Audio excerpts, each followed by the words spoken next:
A lot of people are already well arrived. So welcome everyone again, and thank you for joining this very last event of our career development series. So I am Marie-Hélène Gorisse, co-PI of the Global Philosophy of Religion project, and I will be your chair today as well. So a very brief introduction before our three speakers today each say a few words about themselves. As you know, we are running these three online training seminars, especially to support the career development of scholars in philosophy of religion who developed their research from or on underrepresented geographical regions and tradition. And so our hope in doing so really is to contribute expanding opportunities, but also networks and experiences that are the experiences that are available to such scholars. And to do so in a landscape in which such opportunities, networks, and experiences are at times a challenge for philosophy of religion scholars who are not fully acquainted with the genre of mainstream traditions, notably with analytic philosophy in English. So building up on the amazing discussion that we had on publishing and on the job market, and whose recording will be available on our website. Today we will focus on funding opportunities and preparing grant applications. And for this, we have a very exciting lineup of speakers who have experience in successfully securing big grants, especially from ERC, Marie Curie, and Templeton, as well as experience in securing smaller grants at the same time. So we will be speaking about all that. And before I hand it over to my colleagues, one last remark. The following discussions will be based mainly on the questions that some of you sent ahead of time. But like yesterday and the day before, we are very much welcoming any live questions that you may have. And so, as you might see, you're all muted for practical reasons, but there is on the bottom of the screen a Q&A box where you are most welcome to type your questions live, and we will read them for you as soon as they are relevant for the topic under discussion. Okay, so without further ado, I would like to warmly welcome and thank first of all our three excellent speakers and for their willingness to contribute to these discussions today, and to ask them if they could say a few words about themselves. So, shall we maybe start with Martin? Could you say a few words about yourself, please? Sure. Hello, everybody. If you've been to any of the earlier sessions, you will have met me already. My name's Martin Pickup. I'm the PI of the Global Philosophy of Religion project, which is a £2.4 million project funded by a number of sources, including the John Templeton Foundation. So I have particular experience with the John Templeton Foundation. In the past, I've also been a postdoc on a different funded project funded by a different foundation that's related to the John Templeton Foundation, which is called the Templeton World Charity Foundation. So I have a little bit of experience of that too.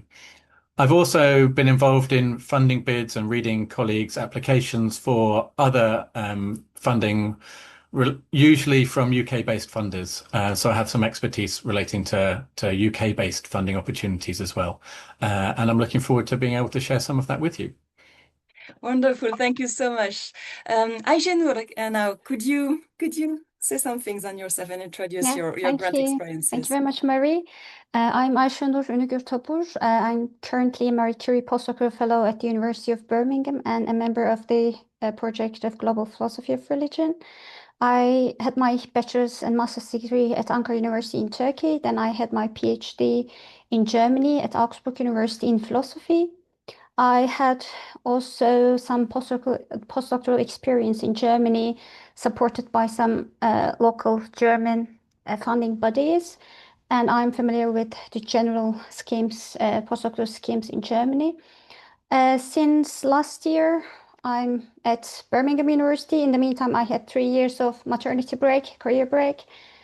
So my current project is about epistemology of religious diversity from an analytical Islamic perspective. Thank you so much for this.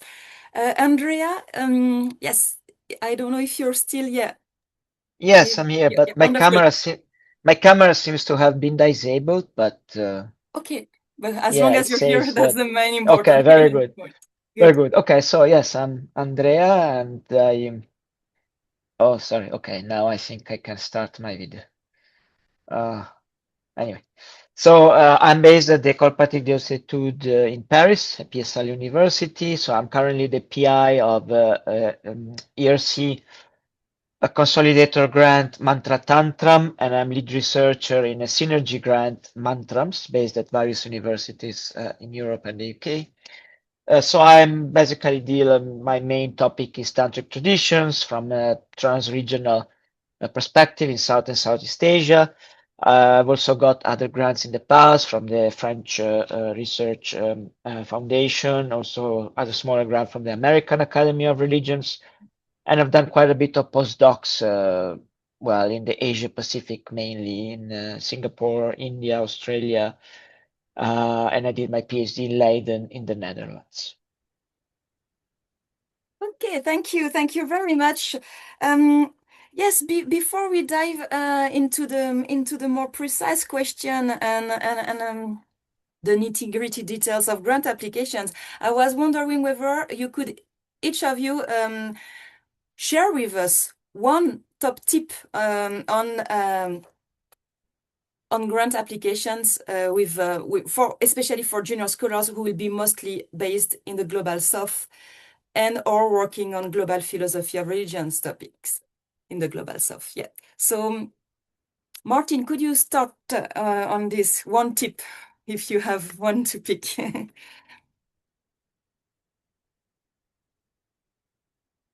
Thank you. The way this is kind of like relating to job applications, but I guess my top tip would be to recognize that there are different funders and the funders have different interests. And so to really try to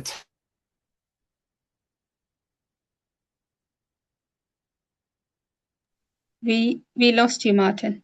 tailor your funding to that particular and the source. Oh, sorry, am I back now?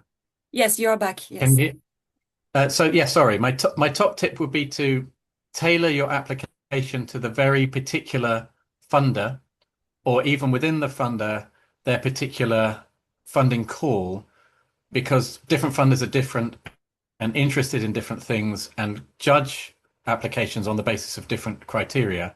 So try to align what you're doing very closely with the sorts of things that they are interested in funding.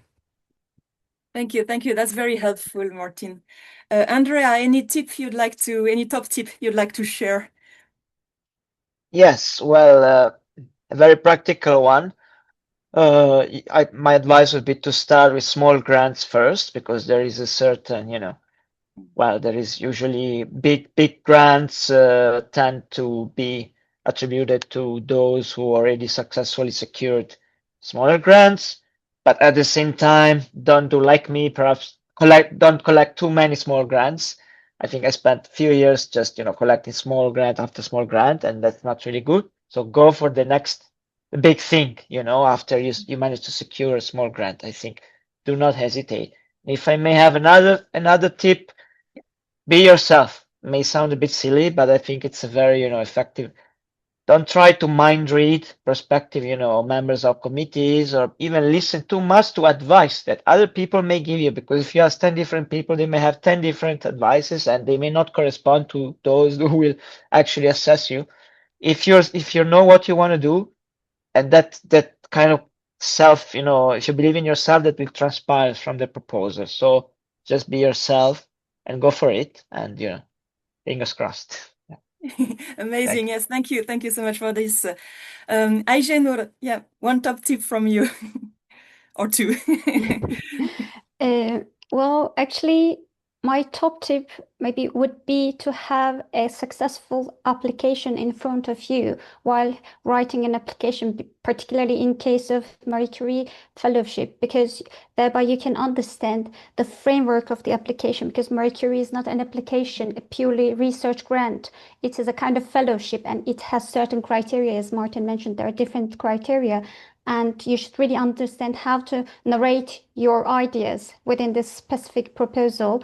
And do not ever underestimate any subsection in such kind of applications, because you will need any score, any minimum score to get a kind of successful outcome for your overall application.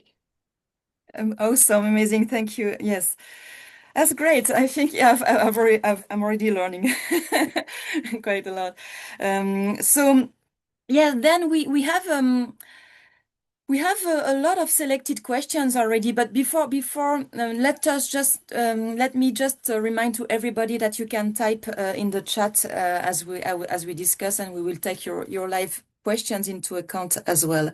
So we have quite a lot of selected pre-selected questions, and so we classify them into 4 main categories. So really, first of all, scoping funding opportunities, we will be focusing on that. Then we will be focusing on preparing an application. Then we will focus on the evaluation of an application, and then on some questions more related to the big picture. Okay, so let's start on this. So the first question is a very general one. What are the main funding opportunities for scholars working in philosophy of religion, apart from grants from the Global Philosophy of Religion projects? So yeah, for scholars working on philosophy of religion, maybe I will start again this question with Martin.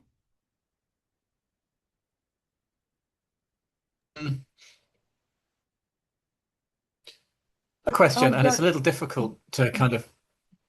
Sorry, am I coming across okay? Almost, yeah. You are now. Maybe Yeah. I might turn off my video. Maybe that'll make it a little more reliable. It's a little difficult to give a full list, but I think one of the things worth highlighting, which might come up in a late, is that in philosophy and religion and philosophy of religion, the John Templeton Foundation, which has a fair amount of funding to give, is particularly. We lost you after particularly. I'm sorry. They are particularly interested in topics in philosophy, theology, and philosophy of religion, I believe. But philosophy of religion is also an area that you can apply for more general grants from, say, the British Academy, the Labour Hume Trust, the Arts and Humanities Research Council. Those are all UK-based. Or the ERC, the European Research, what's the C stand for? Commission, I guess. So I think most humanities directed grants will include philosophy of religion, but we have the benefit of having certain particular funds, like. We lost you after like. The John Templeton Foundation, which Yes. the interest in malaria, like the John Templeton Foundation. Thank you. Excuse me for my internet connection. Thank you. Yeah, does Andrea or Ayşenur, does any one of you want to add a few things on this? Do you have other ideas on grants? Yeah. Well, I may have also add a couple of things. First of all, I think it depends on what kind of funding is demanded, because there is this early career research fundings, there's more advanced research grants like ERC grants, or there are also this kind of networking grants for small scale projects. I think most of the early career researchers are interested in individual research projects funding, and there are a couple of opportunities in Europe provided this Marie-Curie fellowship, etc. But also there are some national grant schemes that people should really follow in particular. For instance, in Germany, there are a couple of really competitive and very nice grant schemes like Humboldt Fellowship and also Walter Benjamin Fellowship for early career researchers, and 2 other advanced grants, Emmy Noether and Heisenberg program, which kind of parallels ERC starting grant and ERC advanced grant. So they should really definitely, if for instance they're interested in German funding bodies, they should go to DFG website and DAAD website, where they can find different types of funding opportunities. Also, there are some country-specific funding opportunities in those websites. In terms of, for instance, they can also have a look at the Turkish funding schemes. We have also a research fellowship program for international researchers. It is also competitive and funds projects up to 3 years. So I would suggest them to go the national schemes, to have a look at the national schemes for their funding, which are not generally topic related. They can apply to them as a part of humanities. Okay, thank you. I don't know if you have anything you'd like to add to this, Andrea. Or Well, I don't perhaps, yeah. yeah, I mean, I don't know any specific, you know better than me, of course, but in general terms, maybe the American Academy of Religions would also be a possibility. They have small grants, of course, but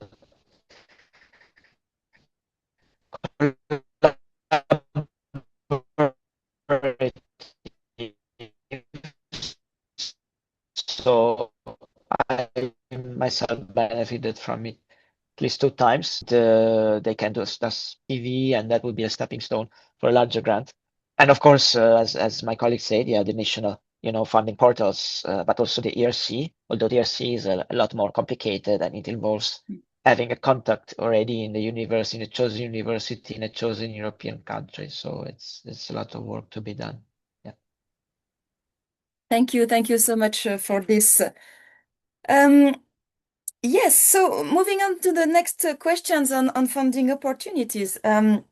So yes, yeah, I think we've covered that already a bit, but still, much of the discussion about funding opportunities in our field seems to focus on grants from especially the Templeton Foundation. And for researchers working in countries such as Brazil, for example, and at institutions with more limited research resources, what other foundations, organizations, or funding bodies would you recommend exploring for supporting philosophy of religion research? So I would like us to maybe take a minute or two to think about this, because each of you, I think, was pointing to the fact that each nation had its own fundings. For someone, for example, not based in one of these countries, how hard or easy it is to submit a grant application in one of these other countries. I don't know if you have anything for this here Brazil specific type of question. Which foundations, despite those already spoken of, would you recommend the person who asked this question?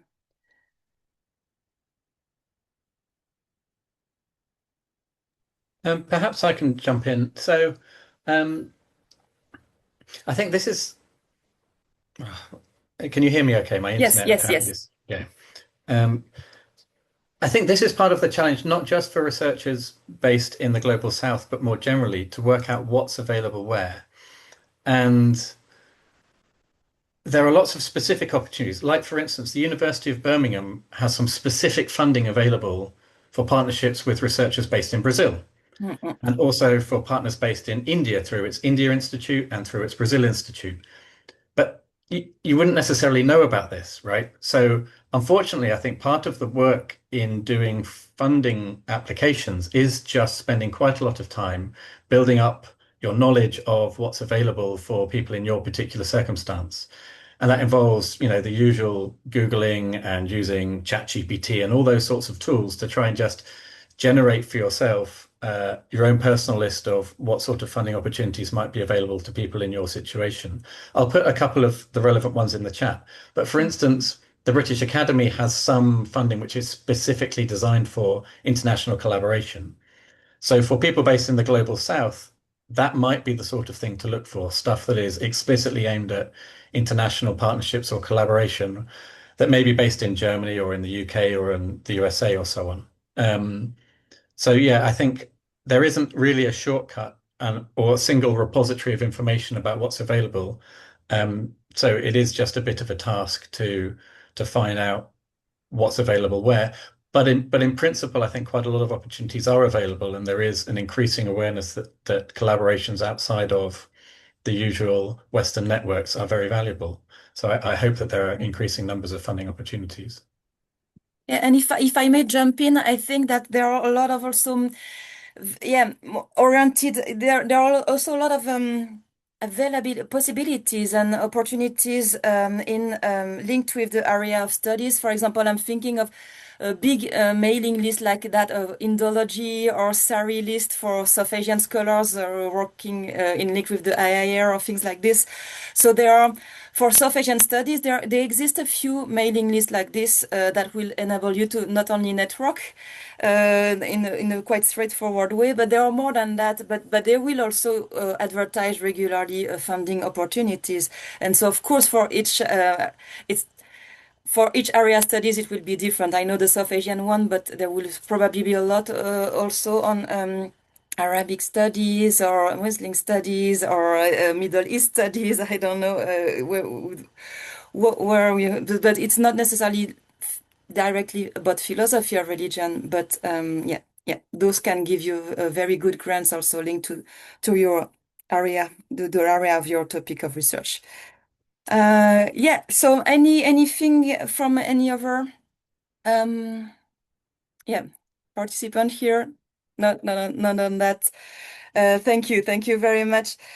So let's move on to the next topic, which is preparing an application.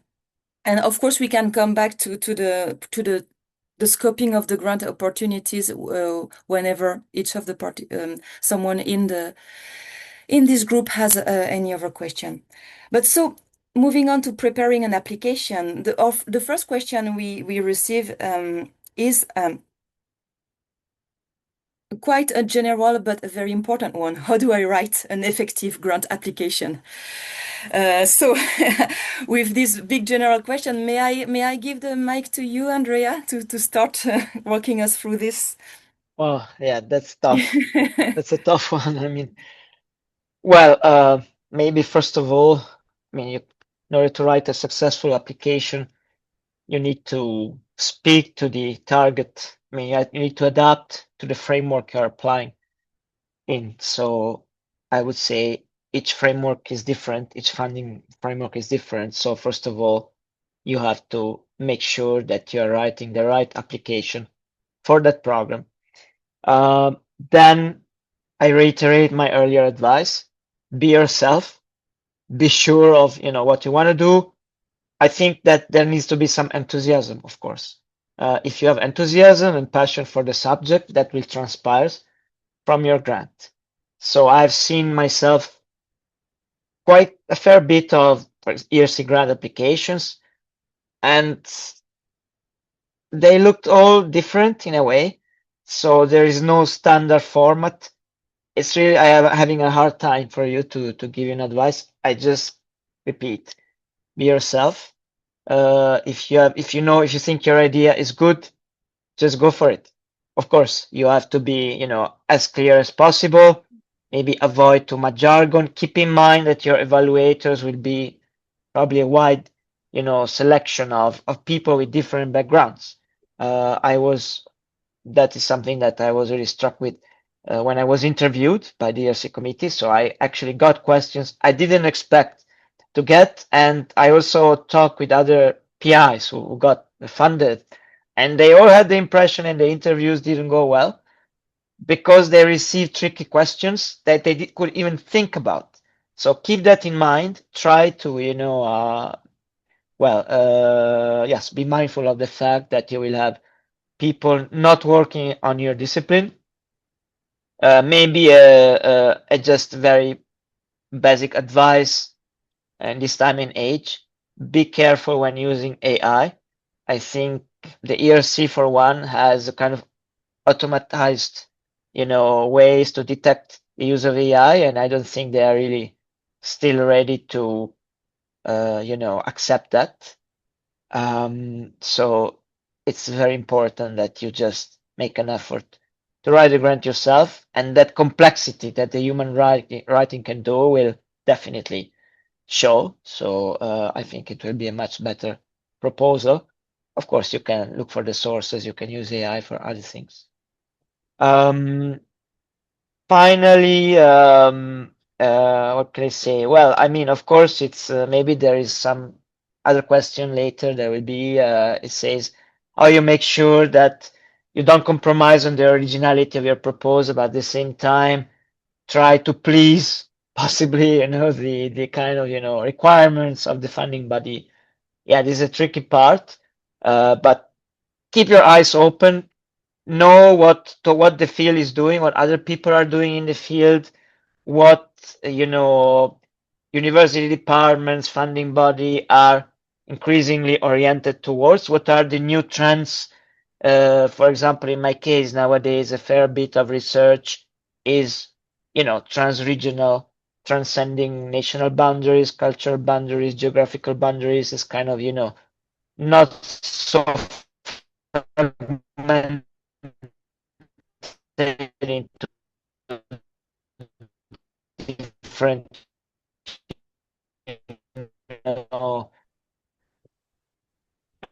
even studies discipline, we still have those approach. So just keep your eyes open that direction. That would be all for me. Okay, amazing. Thank you so much for this. Ayşenur, would you like to chip in on this further? Yeah, sure. Yeah. I mean, I could maybe give some specific advice on Marie Curie applications and maybe to this level of applications. Well, I think first of all, it is important to identify an important gap within the secondary literature, and you should provide that your proposal is original in some way in filling certain gap in your field. And second, it is important to identify this gap, but also it is important to communicate the originality and novelty of this proposal to the reviewers. So you need to really formulate it in a way that you introduce the problem and you keep their interest in reading the problem. They say, oh, okay, this is a very original idea. Even if they are not experts in the field, they will probably not be experts in your field. You should really assume that. And that's why you should be really clear about your research questions, your research objectives, and how you're going to implement your project. I mean, I think in Marie Curie, it is very important to have sort of address each section with most precision and concision possible. You shouldn't say general things that I'm going to publish some articles in high quality journals. So you should say I will going to produce these and plan to publish them in this and these journals. At the same time, you should also show why you are the person who can somehow realize these objectives, or you can successfully conduct this research. And one of the other things in Marie Curie is to show why you chose a specific supervisor and the institution. In other ERC grants, insofar as I'm concerned, this doesn't matter. But in ERC, since it is a kind of training program partially, you should really show that what training and what supervision you are going to receive from your institution, and there should be a match between your proposed program and the institute and the supervisor. It's also important to keep in mind Marie Curie research priorities. And one of the most important priority I think they have is the interdisciplinarity. You should somehow reframe your research in an interdisciplinary research question. They also care about diversity and open science. Well, I think it is again very important to have a successful application in front of you to understand what are required from you in which kind of structure. Thank you so much. A lot of great advice from both of you already. Martin, I don't know if there is anything you'd like to add on this particularly. I mean, what we've already heard is really helpful. Maybe just a couple of further points. One is to try and match the scale of the proposal to the scale of the funding that you're asking for. So if you're asking for a small amount of money, be realistic about what you can achieve with that small amount of money. If you're asking for a big project, perhaps you're further along in your career or you've already had small funding, as Andrea has said, then it does need to be correspondingly a much more ambitious proposal. And I think in general for proposals, on the one hand, you want to be realistic about what you can achieve with the time and the money that you're asking for, because people will be looking at it and thinking, oh, they're promising to change the discipline in 3 months with £4,000. Well, that's not going to happen. But on the other hand, you want to also emphasize your ambitions within the scale that's appropriate. So on the one hand, you don't want to overpromise. On the other hand, you need to sound exciting. So I think you want to try and find a sweet spot where you're sounding realistic, but also like you're doing something really novel and exciting. But match that to the scale of the funding that you're asking for. And secondly, I guess to just kind of underline something Andrea said with respect particularly to the ERC, but that you should think really hard about who is assessing your application. Many funding bodies have a process whereby non-specialists are involved at some level, but also specialist reviewers are involved at some other level too. So you want to, again, this is difficult, but you want to speak in a way that makes clear to the experts in your field, the people who know the sort of work that you're doing, that what you're doing is novel and filling a gap, as Ayşenur has said, and is robust in the relevant discipline. But also give enough material, particularly in the introduction or abstract or the first page or so, that someone who isn't familiar with this area is going to be able to understand what you're doing and why it's important. But that's why it's really key to be clear about who's evaluating your proposal. Is it only, for instance, philosophers? Or is it people across the humanities? Or is it people across the whole of academia? And you should be able to find out information about that by looking at the processes on the various websites of the funding schemes that you're interested in. But yeah, try to be sensitive to who's going to be reading this and therefore how to pitch the material that you're presenting. That's very helpful. Thank you very much. And if this information is not available, there is always an email address to whom you can ask this type of questions. We've had a technical question on something you said, Andrea, from Unapana Penaananda, concerning the use of AI, actually. Is the use of Grammarly to polish the English of the proposal permitted? Would you advise that also? Yeah, that's a good question. I mean, I can tell you that I think that is permissible if the result is not so heavily, AI, I don't know, shaped that it could be detected by an AI detector. So I had issues in the past with people. I'm editing a volume and a couple of people submitted articles that some people and myself here were written with AI, and these people say, oh, actually not. I just used AI to polish the English. So I don't know if they were actually honest or not, but my advice is, yes, use it. There are also probably different levels. You can choose how much. If you want to completely rewrite the sentence, that's probably going to be detected as AI. If you want to polish it, maybe, proofread or change a couple of words, that's probably less likely to be detected by an AI detector. This would be my advice, but I'm not a specialist, so you may ask probably somebody else in order to be absolutely sure.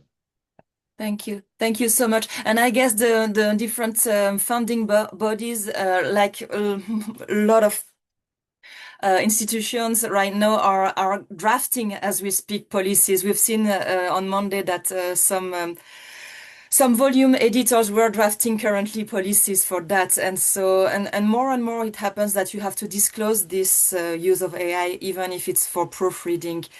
So yeah, very, very helpful comment on that. Thank you very much. Yes, so yeah, maybe that's a very interesting question I want to ask, even though it might, or since we are on a global audience, it might be a bit too general, but someone asked what factors tend to make one type of project more fundable than another? So it's quite linked with what we've discussed already, but yeah, would you have something to say about that? What factor tends to make one type of project more fundable than another? It really depends, I guess, on yes, Ayşenur, could you, yeah. Well, I think there could be some very explicit factors that could make them unsuccessful, like lack of originality or lack of clarity of the research statement of the research questions, research objectives, methodology. So first of all, the application should be really kind of structured in a very good way in terms of clarity and originality. And second, it could be about the profile of the researcher who is proposing this research. If there is no alignment between the research question that is to be addressed in this proposal and the career, background career of the researcher, then this could be a reason for the feasibility or conducting of the research for the rejection. And there could be also some implicit, less explicit reasons, which I had also personally experienced. Well, I actually submitted my Marie Curie Fellow grant 2 times. For the first time, I got 90 as a score, and I was on the reserve list. And finally get rejected because of the Brexit issue.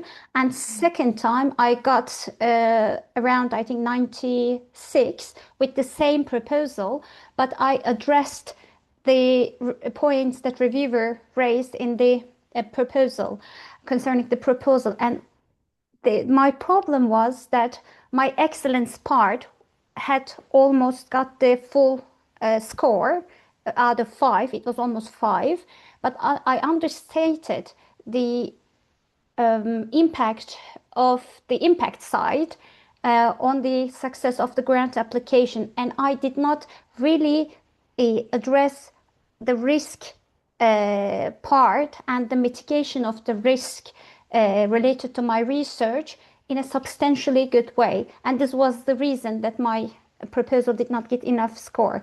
So after, in terms of revising the proposal, I addressed these questions and it got funded directly. So it is important to just take care of this small, not directly related to research issues into account while writing the proposal, because they could really contribute to the rejection at the end of the day. Thank you. Thank you very much for this. So yeah, and I see that there is a question of Pragya Jain also related to what you just said. If rejected, is it okay to ask the PI about how can one make the proposal better or what went wrong? In your case, the report was already included, I guess, in the rejection. That was so that was very helpful. Do you have other cases that you could share with us? I don't know, Andrea or Martin, when the reviews is not necessarily inbuilt in the rejection, what to do in those cases? Yeah, thanks, Marie. So I guess I can answer this concretely from the point of view of the Global Philosophy of Religion 2 subgrants that we've offered. We did occasionally receive requests for feedback from people whose grants were unsuccessful, but we didn't offer that feedback. And I guess there were a couple of reasons for that.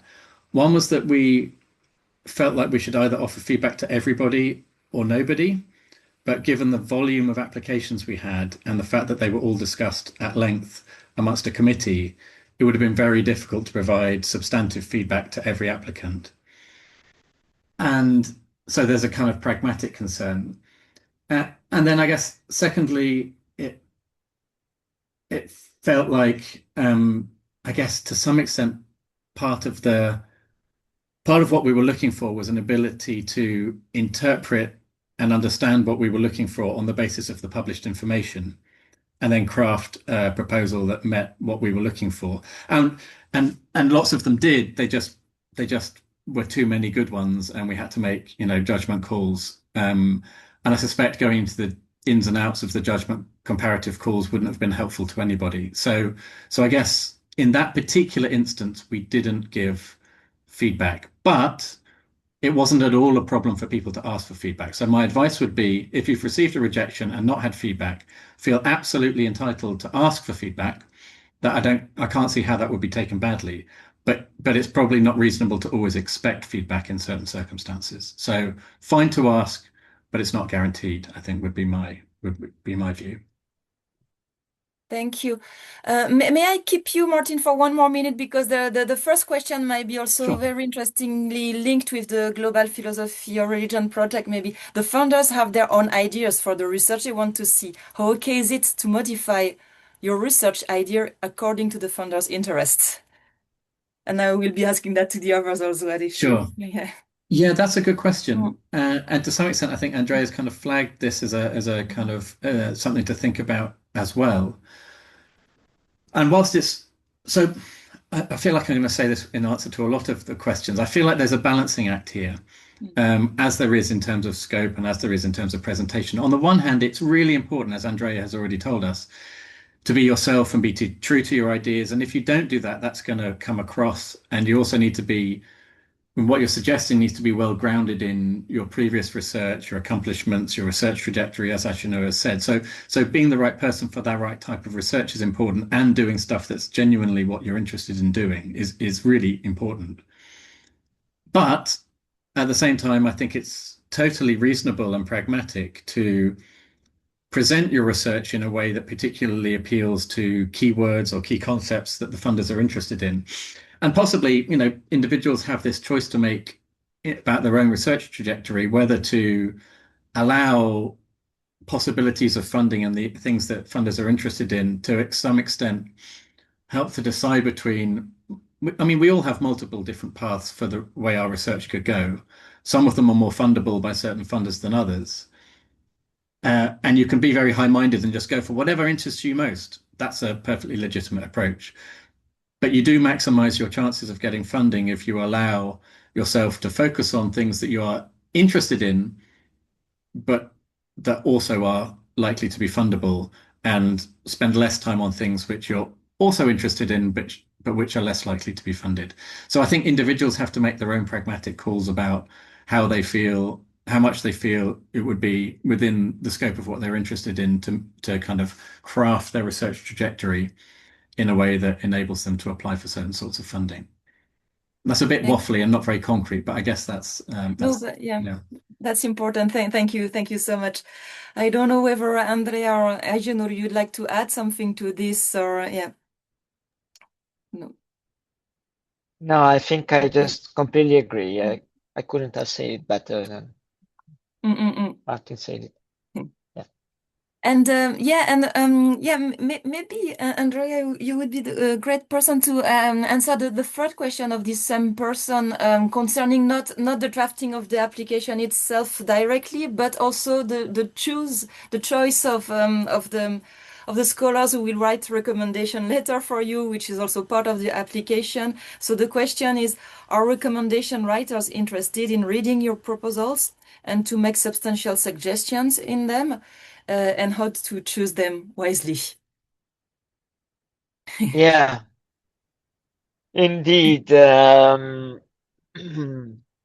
tricky. I mean, how to choose them? Why? Of course, I mean, I'm not I mean, there are two different things here. First is the writers. I mean, the people who recommend you write letters of recommendations for you, and then there are those who also give suggestions. These two profiles may coincide, of course. I mean, I would say for the recommenders, you should always go for the people who have really know you well, who have had a collaboration with you, some of your supervisors maybe. So I don't think you have many choices in there. You really have to choose people who can be credible recommenders, not maybe very important scholars, but maybe they don't know you, or they have just read one article. It's not going to be very effective.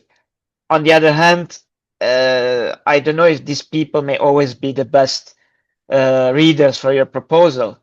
So maybe you should reach out to other people who are likely to have the time and interest to read your proposal. Maybe colleagues who are retired, more senior, who may have more time and experience, or who are really working in that particular field and who might be interested in giving you some advice, or maybe even be involved, like, well, some kind of collaborators, or you may say, okay, if this is funded, we may do something, or we may do a conference.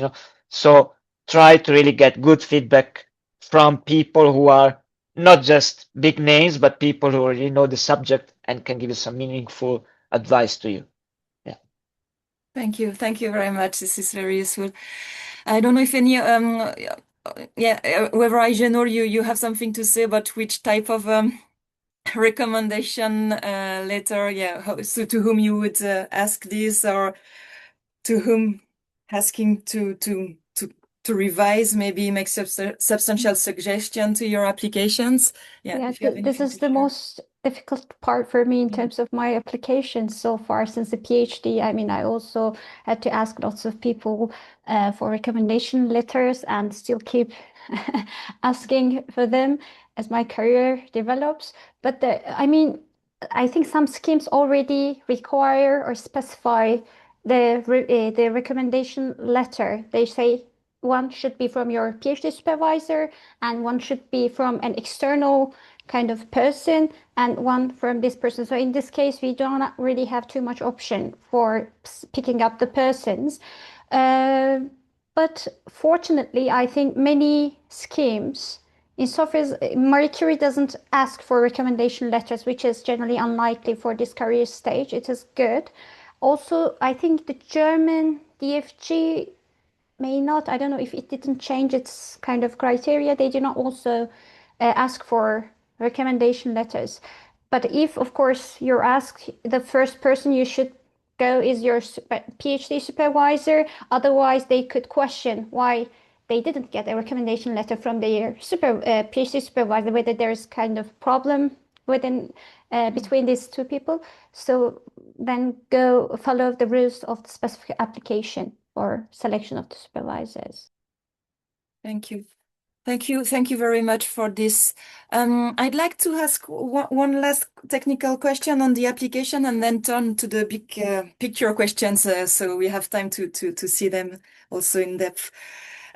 So someone asked how important are international collaborations in grant applications, and what are effective ways to build them?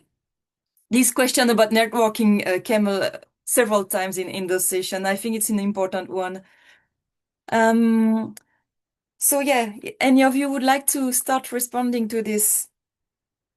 So about international collaborations, how important are they in grant application? I'm thinking naturally maybe of Andrea, because ERC, I mean, it's kind of crucial to have those two in that. I don't know if you could share your thoughts about this, because there is not only ERC and international ones,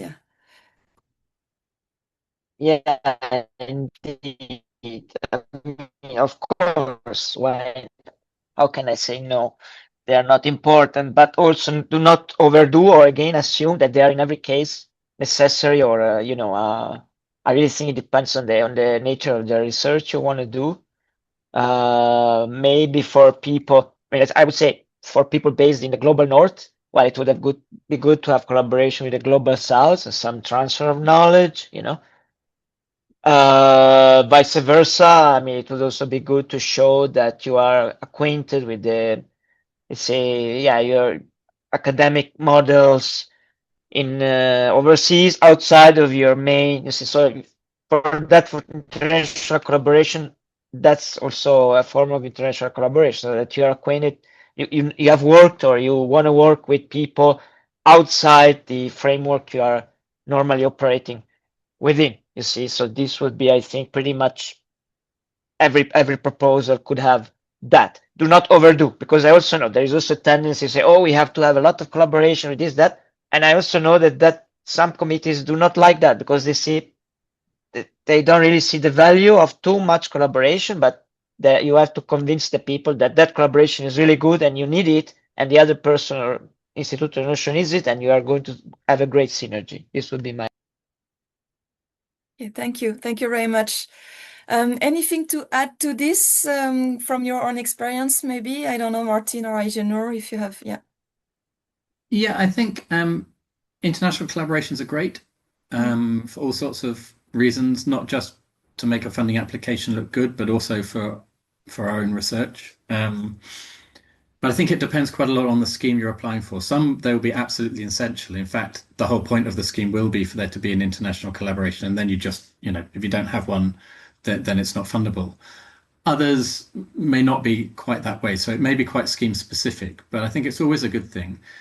But to address the second part of the question of how to effectively build such networks and relationships, that's challenging. We cover this a little, I think, over the previous couple of sessions, but building up through attendance at conferences and maybe just emailing people whose papers you read and are responding to, emailing people copies of your paper if they work in the same area, looking to build through, if they're receptive, to Zoom conversations, which is possible without without having to travel and pay money for conferences. So generally, I think people, whether based in the global north or global south, ought to be building up these sorts of collaborative experiences and networks in low-cost ways as much as they could. And then hopefully organically from that, you're working with someone and sharing ideas with someone may lead to an international collaboration as part of a funding process. But again, as Andrea says, don't force it. It ought to be organic. It ought to look like it's an integral part of the proposal, not just, oh, I've got my idea. Now I need an international collaborator. Quick, let's add someone who doesn't really fit or who I haven't worked with, or, so I think international collaboration is a good end point for a process that you ought to be starting now. Yes, thank you. Yeah, Ayşenur, yeah. Maybe one more thing to add what Andrea and Martin just said. It is of course important to kind of refer to international collaborations within the application, but I think there are two other advantages of having an international network, at least in terms of having a successful application. First, if you have already a network of people, international network of people, which in my case facilitated to kind of have a grant, because they know you, they may invite you to apply for a kind of Marie Curie scholarship, or they may just want to collaborate with you, knowing your profile and research interests. So it is an important thing to have an international network through conferences or other opportunities. And another, I think, importance could be particularly for the bigger grants. I think there will be lots of reviewers, and if you know the people in your field more, they'll be more likely your reviewers in your grant application, and they will know your qualifications and have it in mind while kind of reviewing your application, and this could also contribute to your success in your application. Thank you. Thank you very much. So yeah, I will now move on to the big picture questions, but please do feel free to keep asking any questions you may think of in the chat, because we can come back to other type of questions concerning grant applications per on.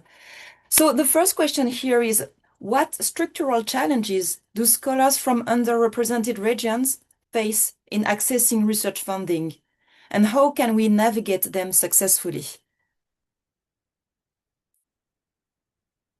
Maybe I can pair this, because I know we mentioned that already a bit in our different responses, but it's good to focus on this more precisely. Maybe I can pair this question with this other one. What practical steps can scholars at institutions from underrepresented regions take to become more competitive, and especially more competitive for international research grants, and to build the networks necessary to secure funding opportunities? So yeah, so just to sum up, what structural challenge do scholars from underrepresented regions face? And do you have any advice concerning practical steps to take to overcome this? So it's a big one. So who would like start? Yeah, Andrea, if you have a few things to share with us. Yeah. Well, I have, for example, can make the example of Indonesia. I've been working with quite a few colleagues and students, also younger scholars. Indonesia is an underrepresented in global research, funding, etc. I think that sometimes scholars based in Indonesia, they don't really understand the rules of the game in this other, world of, global North funding, or because also they are not used to, for example, publish in international journals and to know what is required, what are the kind of benchmarks and, requirements for publishing a truly high quality research article. So, and the Indonesian government is fully aware of that, and they are actually doing something about it. That is to say, to encourage international collaboration. So, international collaboration means doing research together. We go to Indonesia to do research, at the same time, we write together the output, and this process results in an exchange of knowledge, and so that researchers from underrepresented area may be able to understand what is really required, what they need to do in order to meet the target, So perhaps this is the way to go. Again, collaborate with people from better represented countries and realities, open up to the world. Another problem of Indonesia sometimes that it's a very insular academic system. So you cannot really expect, if you kind of always, stay within that environment, you cannot expect to be funded by top global funders. You will not be successful. You have to open up and try to have some, again, you may go overseas for a degree or a fellowship, or again, some kind of really concrete collaboration, stay in your country, but invite a foreign researcher and write something together. And from that, I think that will give you a better basis in order to really understand what it takes and what it is expected in order to write a competitive proposal at least. Thank you. Thank you very much. It's very helpful. Yeah, there is a question of genre already. So you have to know, the genre of the application you will be applying for. And I think that's one of the main goal of our Global Philosophy of Religion project to develop this kind of collaboration. We were in the Philippines last year. Now we are going to Nigeria and next year to India. We really want to enhance this type of networking because there is a lot lot of opportunities can be developed thanks to this. Ayşenur and Martin, do you have something to add on this structural challenges? And maybe yes, a very small thing to add. I think the problem could be also the lack of research strategy office in certain countries. I think, for instance, in Turkey, in many universities, we have the problem that the research offices are not functioning properly. They do not introduce even the horizon opportunities to the scholars, even if they have really chances of getting this funding. So as Andrea pointed out, an individual effort in this level is required if you are going to look for certain applications. But after you decide to apply somewhere, let's say to Marie Curie scholarship through a host institution, you should definitely benefit from their research office support, because they offer webinars, seminars, and kind of workshops which prepare you or support you throughout this grant application process. Outside that, many of the institutions really put their videos on YouTube, seminars, webinars on grant writing processes on YouTube. So it is good to refer to them also while writing in lack of such institutional support. thank you. That's very helpful. Yes, thanks. Maybe can I? So these points sound terrific, and maybe just to add directly onto Ayşenur's. So in a way, this will be a little depressing, I guess, but it might be helpful for people who are not embedded in a system which has substantive research support teams to know what it looks like for me when I apply for a grant. So the access that I have to support for this is quite substantial. So we have previous applications from my institution which have been successful that I can look at by going onto certain web pages. There are professional research support people who will read our drafts and give us feedback, who have particular knowledge of particular funders. as Ayşenur says, there's guidance to particular funding streams from particular funders. I have colleagues who have expertise in particular funders who will read and review, academic colleagues who will read and review applications. So there really isn't a level playing field, which is not fair. But it's worth being aware that, particularly in the UK and in Europe, on my understanding, getting substantial research grants is a really important part of what it is to be a successful academic. And so institutions invest heavily in support staff, and there's a great expectation on us to be constantly applying for grants. So that is the people that you will be competing with if you're going for certain sorts of funding. Now, that might be a bit depressing, but in terms of what to do about it, Ayşenur has already suggested, some of this material is available publicly. As we've already said, building a network of people across the globe who might have more experience of this, and then asking them for advice and for them to read your applications and sort of acting as that kind of that academic colleague can be helpful. And lots of people are very open to that, particularly for scholars from the Global South. So, but it's just that I think the responsibility lies, unfortunately, more on you, if you're a scholar in the Global South, to seek out these sorts of opportunities and mentorship, which, as I say, isn't fair, but pragmatically is how things are. There was a second point I wanted to make, but it's just flown from my head. Bear with me just a second.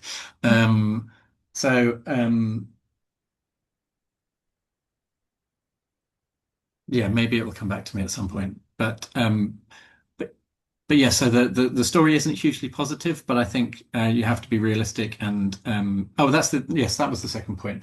As came up yesterday when talking about applying for jobs. Again, this is unfair, but if the people reviewing your material are based in the global north and in kind of elite research institutions in the global north, as they're likely to be for certain funders, you need to make yourself legible. That's the word, I think, that was used by Jen yesterday.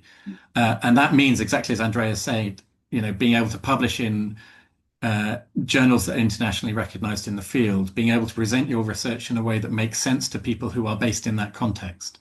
And again, the burden unfairly falls on the people not based in the privileged positions. But unfortunately, in order to actually make yourself seem like the excellent scholars that you are, you need to be able to speak in a language and use terms and gain the credentials that are recognized by people who will be evaluating these things. So it's possible. I definitely think it's possible, but I don't want to underestimate that there are structural challenges here. Thank you. That's very helpful. Yeah. Yeah, there is a technical language, as you said. And if I may just speak about that, because I'm myself not an English speaker originally, and I'm also used to seek advice to colleagues and people in my networks to polish the English phrasing of my application, because that's part of the technical language also that we are speaking about. I think that also is useful in itself, I think. Very technical point, sorry. Yes. Okay, let's move on to another question, unless we want to add more on this. No, let's move on. Yes, something that we already mentioned a bit, but let's tackle it more straightforwardly here. How can researchers effectively align their research ideas with the priorities of funding bodies without compromising originality? So yeah, you were speaking about balancing, Martin. I don't know if someone else would like to add something on this, or Martin again on that. That's not an easy question. We've all been there, I guess. Maybe, I mean, while I say that, I think Martin already said everything that was to be said. But maybe let's say if you're going for a big project, let's assume you're going for an ERC grant, and your research does not very much align with the priorities or whatever fashion at the moment, is raving. Well, maybe if you have a team, you have a big team, you can have, let's say, postdocs, or then you can perhaps delegate. You can say, okay, I'm not really interested in, this angle, but I'm going to do my research, but I can put in the proposal that, a member of my team will actually do that aspect that is very relevant for the current, funding body or whatever. So if you have a big grant, you can think big, then you can have, even if your particular thing happy, something like that. Very Yeah, thanks. That's a good strategy. Yes, thank you. Thank you for this. Any further idea on the question? Yes, Ayşenur. Well, maybe it depends on the career stage that we are in. For instance, if you are at the very beginning of your career stage and you're really not, you haven't really set the long-term career goals, but you have a kind of research question you want to pursue it, but you see that the funding opportunities are not very much in alignment with what this research question. And if you just build your long-term career goals on this question, then this wouldn't be very practical. Then it could be easier to somehow shift the focus of your research without making it really something you doesn't really want. It should be also really within your interest scope. I think Martin also mentioned it before. Then you can build on your research on this, on one of your interests, which is not your prior or primary research kind of interest, and then have both. Yeah, you can combine practical and theoretical sides in a good way. But at a stage where you would like to, you just have set your career goal, and you have to make a decision in terms of compromising your research. It should be risky. I think, for instance, I set myself a career goal of becoming a scholar in the emergent field of Islamic analytic philosophy, and have done my research in alignment with this research kind of objective or research goal. And at some certain point, if I really would like to completely change my career perspective to just fit to a kind of some funding body, I don't think that I would have a chance to get funded, or I can also lose kind of my credibility in research in the academia. So it is really about what career stage you're at and how you would like to compromise. Thank you. Thank you very much for this. Yeah. Just to say, I think that's absolutely right. And so maybe the takeaway would be, well, a version of a takeaway would be to try and be flexible within the scope of what your research is, so that it is able to be kind of packaged in ways that could look appealing across a different set of priorities. Because of course the priorities may change. So don't set a career path on the basis of what the current priorities are, because those might be different in the future. And just one other point on sort of very practical, pragmatic point. When you read, say, for the John Templeton Foundation, or the AHRC now has particular kind of focuses for its research, when you read those on the website, take them seriously. They really mean it. They're not pretending that those are the things they're interested in. They really are interested in those things. So yeah, take seriously that they mean what they say, and think about the language that they're using. And insofar as you're able to take on board that language, literally using the words that they use to describe their key areas of interest, rather than synonyms that might mean sort of the same thing. Just use the language they use to demonstrate really clearly that you are doing what they say they want to fund. So just be like, as a pragmatic point, read loads of what they say about themselves and get into the headspace of understanding where they're coming from. Yeah, thank you. Thank you so much for this. Well, we are heading towards our last question, which is kind of a nice summarizing question. So there will be things that we might be repeating here, but the question goes as follows. What advice would you give to early career researchers applying for their first major research grant? I'm especially interested in finding out what support is available for my future graduate students and my friends in adjunct positions. So I guess a mid-career scholar is asking this question. Yeah. What advice would you give to early career researchers applying for their first major research grants? Yeah, and thinking both in terms of directly to this early career researchers, but also for mid-career researchers who would like to give good advice to the early ones. So I don't know, may I start with you, Andrea, on this? Yeah, of course, I could repeat myself, but maybe something different. Yeah. You have to convince the committee that you can do it and Yes. that you're the right person. And there are certain, besides writing a good proposal, there is all certain steps to be taken. So I have some smaller grants, I have some collaboration, international and not. So show that you can work with people, that people can work with you, that you can be an effective leader. So try to just put together all these aspects that you are, publishing regularly so that you can manage. And then, of course, you come out as the right ideal profile, right, of the project leader. So all this, I think, has to be built over time. You can build it at an early stage already, or show that you're promising that you already try to do some things and you have done successfully, or later, that you can prove that you are on a good path.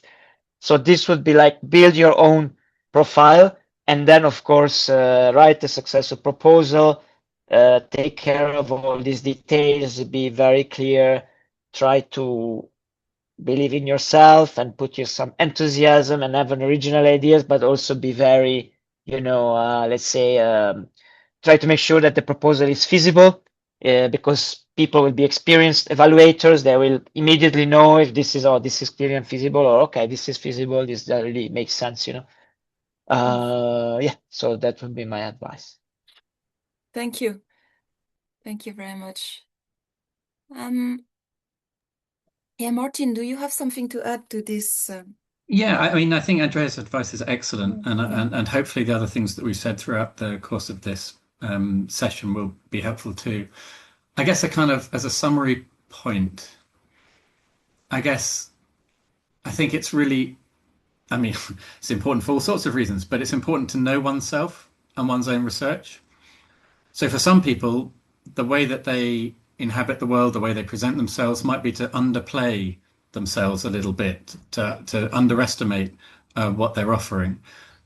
If that's the way that you tend to find people reacting to you, that you've kind of underestimated yourself, you might need to amp up the language and be more like explicit about what's original and what's exciting and kind of and so on. And you might need to, not wait too long before applying for stuff, but get on with applying for small things to then build, as Andrea says. If you're someone who's, naturally more kind of explicit about what they're good at, and maybe you need to know yourself and know, make sure you're ready. Make sure you really do have the evidence to demonstrate you're ready to lead a major research project at this stage. Or if you're not, identify those gaps, build them up, and then go for it. And don't overpromise. If you're the sort of person who's more likely to kind of talk about grand stuff that you're doing without kind of making that concrete in the details of the proposal. So I think knowing yourself, knowing how you write, knowing how you present yourself is really helpful for all sorts of reasons.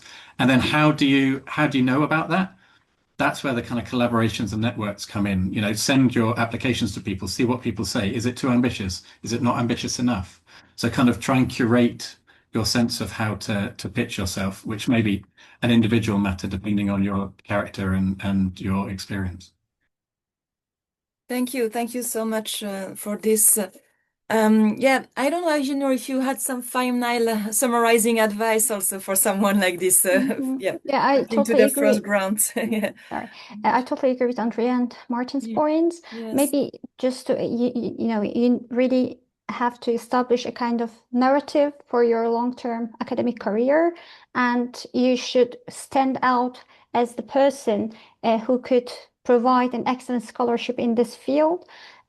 But at the same time, knowing what you can do, understanding what you can achieve is something, but you should be able to really express or communicate this in the most clear or in the clearest way to the reviewer, because you may have an excellent idea, you may be an excellent scholar, but unless you can really express this in the way that is expected from the funding body, you may not get, or you may not realize your qualifications may not be appreciated enough. And my kind of most maybe important advice would be to know how to clearly express your qualifications in a realistic way, but without understating yourself, as Martin suggested.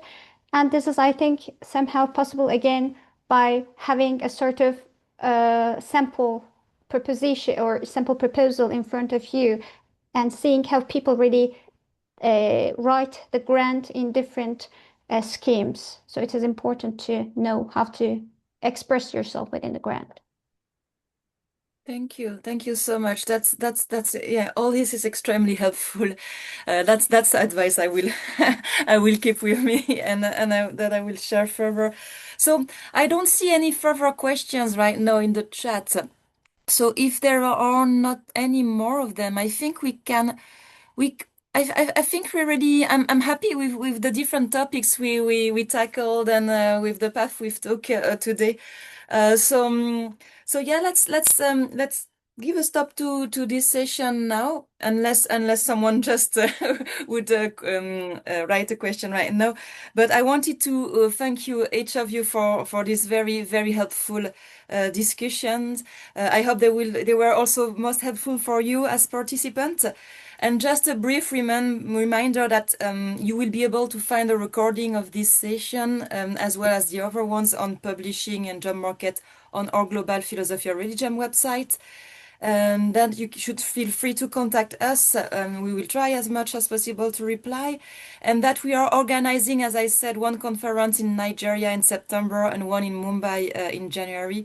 And we are really hoping that those are as many opportunities to keep connecting with some of you and further these discussions and collaborations. So wherever you Marie, are, yes. sorry, just Yeah. before you close, sorry, Yes. Marie, Oh, to yes. interrupt. Just one other thing perhaps to mention is that we've asked one of the members of our research support team to prepare a set of PowerPoint Yes. slides, which we intend to put up on our website accessible for everyone to see. And we may be able to send them to you through the registration as well. So watch out for a set of slides from one of our professional support services team. Yes, that's wonderful. Yeah, indeed, so that you can see which type of support that we benefit from and benefit from it as well yourself. So yes, all that will be online hopefully in the coming days. So yes, so yeah, wherever you are, have a wonderful rest of the day, and thank you very much for your participation, everyone. Thank you. Goodbye.